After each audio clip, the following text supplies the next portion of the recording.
আজকে আমরা আলোচনা করব প্রিপোজিশন সিন্স, ফর্ম ও ফর। আগেও আমি ফর এবং ফর্ম আলোচনা করেছি, কিন্তু এবারে আলোচনা করবো সিন্স, ফর্ম বা ফর, বা সিন্স কোথায় বসে, ফর্ম কোথায় বসে, ফর্ম কোথায় বসে, সেই সব সম্পর্কে। চলো তাহলে ভিডিওটা শুরু করার আগে তোমরা যদি আমার ইউটিউব চ্যানেলে নতুন হয়ে থাকো, ফটাফট চ্যানেলটি সাবস্ক্রাইব করে নাও। প্রথমত বলি সিন্স বা ফর বা ফর্ম কোথায় ব্যবহার করা হয়। প্রথম ব্যবহার করা হয়, এক হচ্ছে সময় নির্দিষ্টক্ষণ,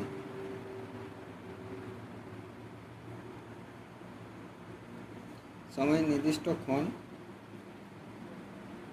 বোঝালে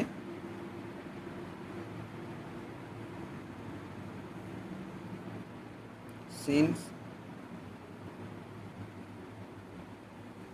বা ফর্ম বসে। সিন্স বা ফর্ম বসে বলতে কীরকম জানেন, বলছে হয় সিন্স বসবে না ফর্ম বসবে, যে কোনো একটা বসালেই হবে। যেমন এখানে এক্সাম্পল দিচ্ছি তোমার,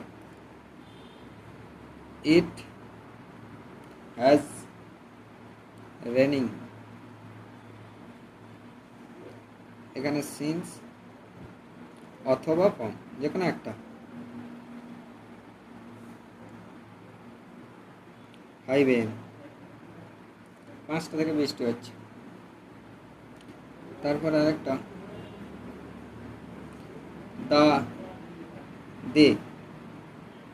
দে হ্যাভ বিন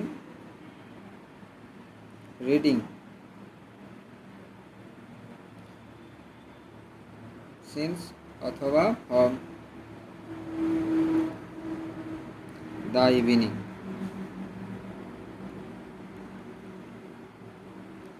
যে কোনো একটা, হয় সিন্স নইলে ফর্ম। আর তারপরে এটা হচ্ছে সিন্স বা ফর্ম ব্যবহার হলো, সিন্স বা ফর্ম, এখানে সিন্স অথবা ফর্ম, সিন্স অথবা ফর্ম। এরপর যেটা হচ্ছে সেটা হচ্ছে ফর। ফর আগেও করেছি, কিন্তু এটা আলাদা, এটা অন্যরকম জায়গায় বসবে। সময়ের ব্যাপ্তি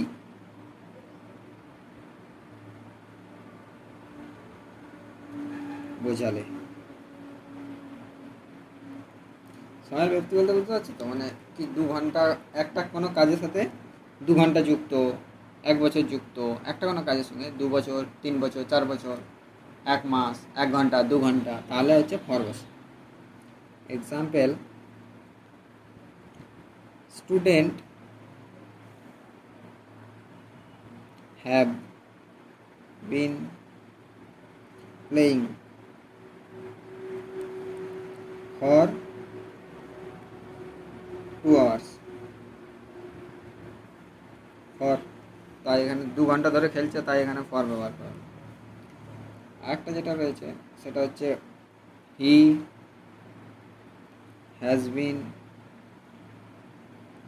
ওয়েটিং ফর